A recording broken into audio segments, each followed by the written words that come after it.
Hey guys, what's going on? My name is Mina. I'm a pharmacist and real estate investor over here in the Great White North, Canada. So this video is going out to all my newbie and wannabe real estate investors. What we're going to do is simplify the real estate investing process into 3 actionable steps that we can take one by one. And I'm also going to answer 5 idiotic questions that I used to ask myself when I first started. So how will this help you? Great question. These questions used to bug me when I first started, and they slowed me down significantly because I thought that I needed to answer these questions. So if you're really serious about real estate investing, let's simplify the process into actionable steps, get rid of these questions that are stopping you, and let's dive right into the video.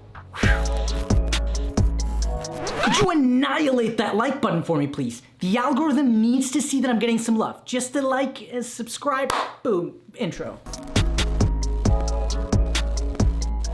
First of all, this can be a little bit overwhelming because there's a lot of information out there. If you type real estate investing, there's a whole bunch of strategies, there's flipping, there's Airbnb, there's blah, blah, blah, and everybody tells you that this is the thing you should be doing. Don't ever do this thing because this thing is the shit. However, for us to get started, we need to get over that initial information overload. And how do we do that? Simplify things. Just keep it as simple as possible. Now, as we said, we have the 3-step system and we have the bullshit questions. There are 5 then. Which one should we start? Just go 3-step system. Number 1, learn. 3 things we need to learn: numbers, terminology, and market. First of all, be very comfortable with the numbers. Number 2, learn the terminology that people say. What is a cap rate? What is a 1% rule? What is a 50% rule? These small little terms will get your mind accustomed and you'll start being a little less afraid from real estate in general. Number 3, you need to start looking for a market for you to invest in.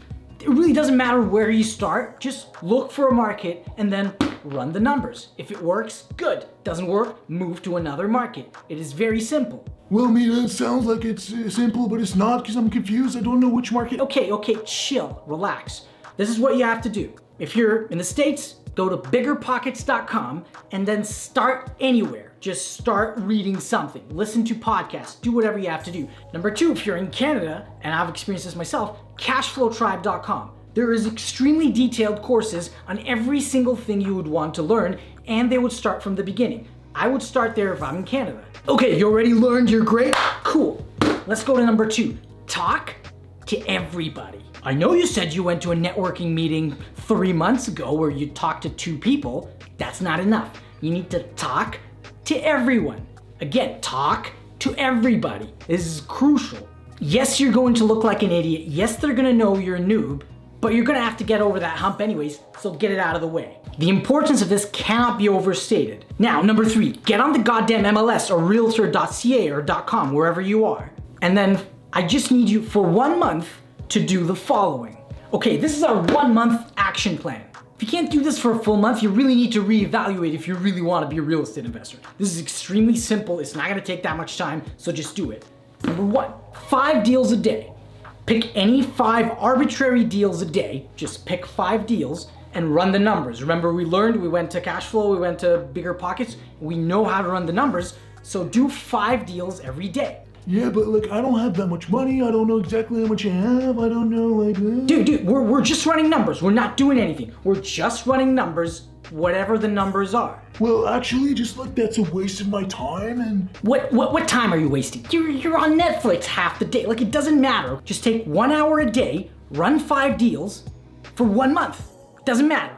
We're not buying anything. We're not doing it. Just run 5 deals a day for 1 month. Cool? Cool. So to recap, number 1, get an MLS listing. Number 2, run the numbers with the provided information that you have. Number 3, keep them recorded. What does that do really if you don't have any money or if you don't know? We said we're just gonna take it 1 step at a time. This will help your brain get accustomed to understanding all the numbers. And now when you see a deal, you know, oh, this is actually much better than the other 25 that I ran. Your brain will start picking up on what's good and what's bad. And running numbers doesn't take that much time. Usually you just have like an Excel spreadsheet that's already saved, download it from literally anywhere with preset formulas. Just Google it, look on Bigger Pockets, look on Cashflow Tribe, just find that Excel sheet, run the 5 deals a day and save them. Do not delete them, save them. So you did that for a full month. Are you writing this shit down? Because you need to do this. As all of us know, any real estate transaction is a very simple 3-step process.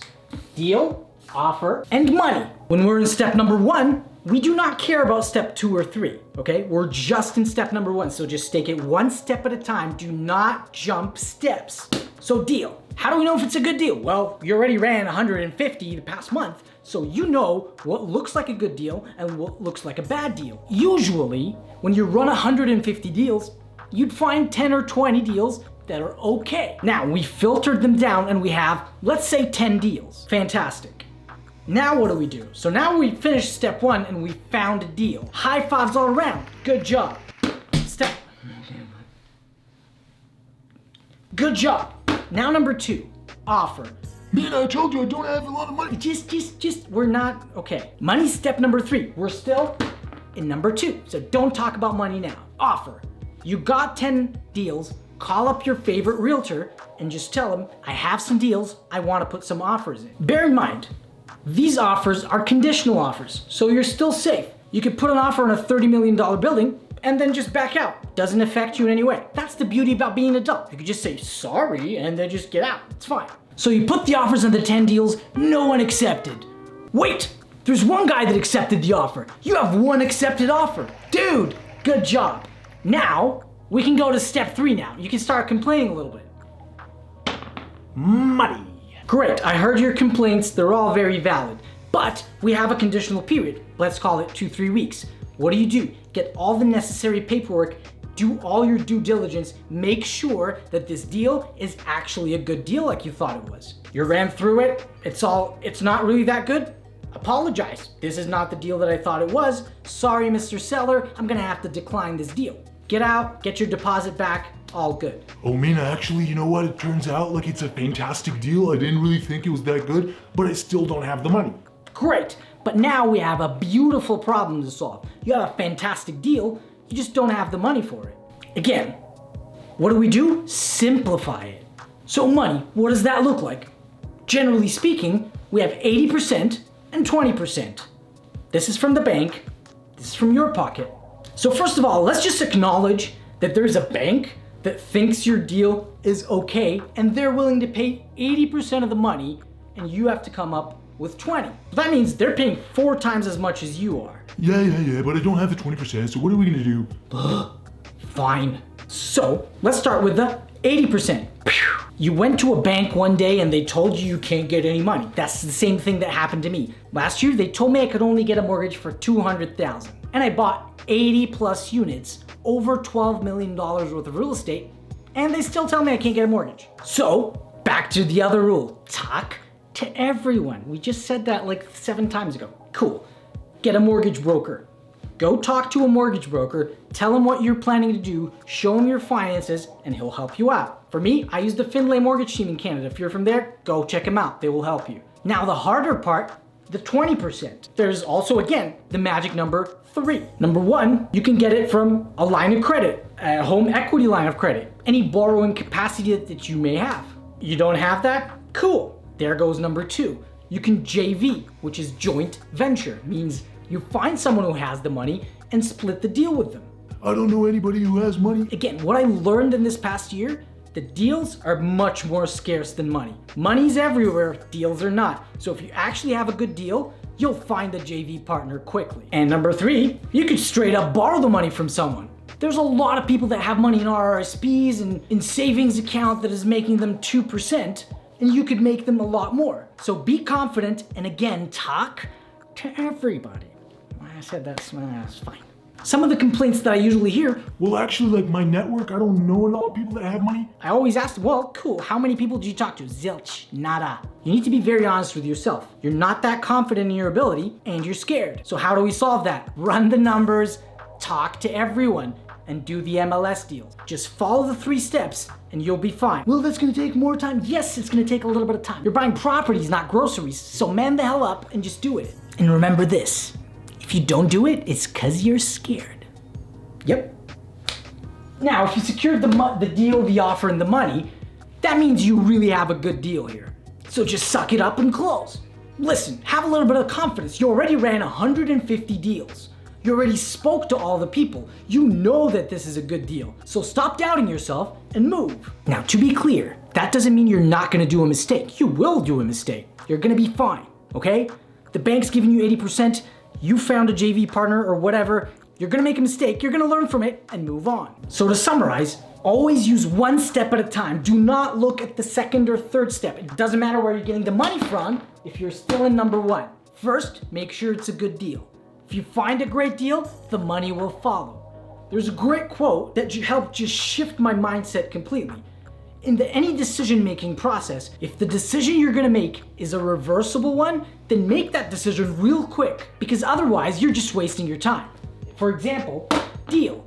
You found a deal, you put an offer. Is that a reversible decision? Yes, because it's a conditional offer. Cool, why are you waiting? If you think it's a deal, put in a conditional offer. If you wait, either it's gone or you're just wasting everybody's life. So don't waste your goddamn life. Well, folks, now it's time for the 5 bullshit questions that are gonna come up in your mind just as they did in mine. To preface this, there's no real right or wrong answer in these. However, these could just linger in your brain for years before you start doing anything. I've seen it in a lot of people. It almost happened to me as well. When you look for answers on these online, most probably the answer is gonna be like, do what's right for you. Do what you feel is like, and that can sometimes get confusing. So I'm gonna share with you the answers that I used, and I truly think that it's better to start than wait until you have the perfect answer. You will never have the perfect answer, okay? Cool. Also, I know you didn't hit the like button. I know you never left a comment. And I know that 89% of you watch without subscribing, so thanks. Now, 5 questions, let's dive in. Number 1, should I incorporate? Okay, first of all, you have 0 properties now, or you have 1 property. Don't even worry about that question. You know for a fact you're gonna have 10 properties? Cool, then incorporate. You're not sure, but should I? Then don't incorporate. It doesn't matter. You can fix that stuff later. My first 3 properties didn't really incorporate. Now I do. So just move with the first 3 steps we talked about and don't worry about incorporation right now. Number 2. Well, what am I gonna do like after mortgage 4 or 5? I heard they just don't give you mortgages. Like, okay, you're still at mortgage 1. So don't worry about mortgage 4 or 5. You will get them. I have a shit ton of mortgages and it's fine. Let's just focus on step by step. Number 3. Well, I read like 2 articles and I watched a video and the things that they're saying doesn't work in my city. Well, what doesn't work? It doesn't cash flow in your city? Get out of your city. Well, like the city next to it. Did you drive 2 hours? Did you drive 3 hours? Did you drive 4 hours? No, you didn't. Because I guarantee you, within a 2-3 hour drive, you will find a deal, you will find cash flow, and you will find something that works. Well, what if I didn't? Then you didn't look hard enough. So look more. And again, talk to everyone. We said this 7 times already. Cool. Number 4, a question that lingered in my brain as well was, what if I run out of money? What if I don't have enough money? What if? These are all questions that are completely arbitrary and you have no clue what's gonna happen. So again, do the steps one by one. If you find a good deal, I guarantee you'll find the money. If you didn't find the money, well, skip it. Or it's not really a good deal, so you learn. It's the same cycle. Now, number 5 is usually related to Uncle Steve. Uncle Steve will tell you that he knows someone's daughter who married a guy that was a cousin of another guy that got a toilet clogged at some point. So, toilet clogged? Hire someone to fix it. That's it. Well, the market is supposed to drop 70% in the next 17 days. Uncle Steve doesn't know that. Nobody knows that. And remember, the bank is giving you 80% of the money. So the bank believes they're not losing their money. So have a little confidence, run your numbers correctly, build in whatever you're afraid of, and move. Every single expert in the world tells you they do not know how to time the market. Nobody knows. So just get in and we'll figure it out. So the rule is be inside the market, not outside. And if the market drops, well, you didn't sell. You didn't lose anything. You hypothetically lost some value on paper. If you don't sell, you don't lose. Now, these 5 questions are out of your brain. Do not ask yourself, should I incorporate? Do not ask these questions any longer. Just get the first deal and then let's talk about these later. Anyways, thanks very much for watching and I appreciate the 3 people that subscribed from this video. And all the rest of you, I'll get you in another video. One of these days you're gonna subscribe. Might as well do it now. Peace.